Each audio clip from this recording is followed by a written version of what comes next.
Mine tag'in tushga kirding bugun. Imish yig'layim, sen kulasing. Anglamaysan, balki yo'q, anglaysan. Barısında sen yaxshi bilasing. Uyandım da şul tushimni yurab, tongga kadar ko'zda qoqmadim.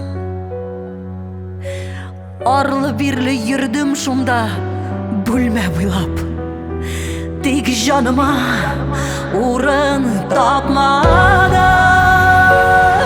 Seni ko'rmasang boshqa bir qarashanda ko'zlarimdan yoshlar tomg'anim.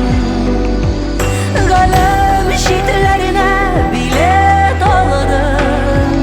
Meni yaratib ketib boraman.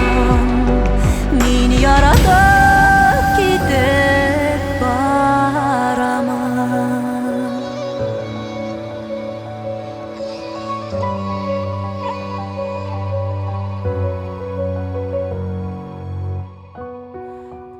Bugun seni tag'in sibirib tugam.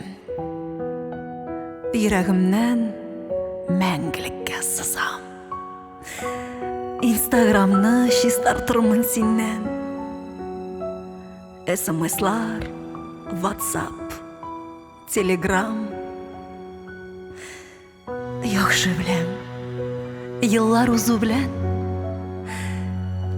uchrashirmiz yolg'iz qavatdan. Ham shul chaqda ko'zlaringga qarab pishildarman hamon yaradan.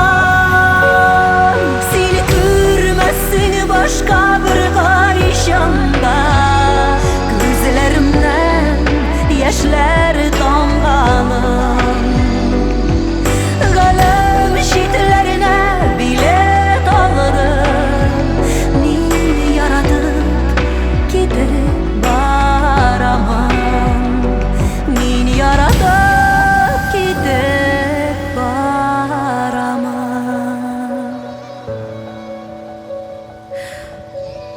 Men seni